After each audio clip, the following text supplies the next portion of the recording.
আসসালামু আলাইকুম।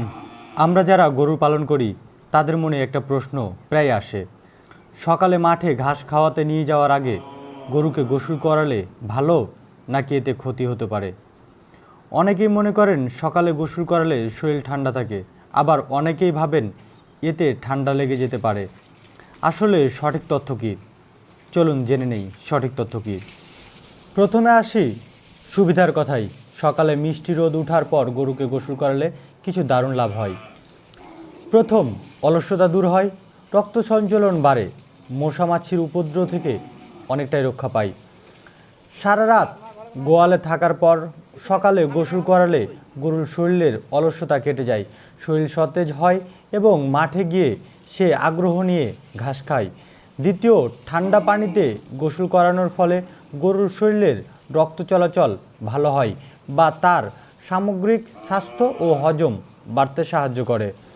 গোসল করানোর ফলে শরীর ও শরীরের বিভিন্ন অঙ্গগুলো পরিষ্কার হয়ে যায়।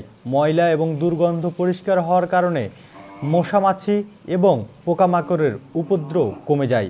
তবে কিছু সতর্কতাও আছে, কখনো কখনো ক্ষতিও হতে পারে। যদি খুব ভোরে সূর্য ওঠার আগে বা তীব্র শীতের দিন কুয়াশার মধ্যে গোসল করান, তবে গরুর ঠান্ডা লেগে যেতে পারে, নিউমোনিয়া বা জ্বর হতে পারে। এছাড়াও অসুস্থ গরু বা ছোট বাছুরকে সকালে মাঠে নিয়ে যাওয়ার আগে হট করে গোসল করালে অবশ্যই ঠান্ডা লেগে যাবে। এটা করা কখনোই উচিত নয়। তাহলে বিষয়টি হলো, সকালে মাঠে নিয়ে যাওয়ার আগে গোসল করানো খুবই উপকারী যদি আপনি সঠিক নিয়মে মানেন।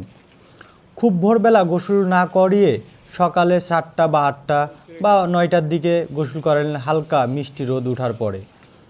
তখন গরুকে ভালোভাবে গোসল করিয়ে নিন। গোসল করানোর পর 15 থেকে 20 মিনিট রোদে রাখুন যেন গাটা শুকিয়ে যায়। কিছুটা শুকিয়ে গেলে তারপর তাকে মাঠে নিয়ে যান। এতে গরুর স্বাস্থ্য চমৎকার থাকবে এবং সে শান্তিতে ঘাস খেতে পারবে। আজকের তথ্যটি যদি ভালো লাগে তাহলে অবশ্যই ভালোবাসা দিয়ে পাশে থাকবেন, লাইক কমেন্ট শেয়ার দিয়ে সঙ্গে থাকবেন।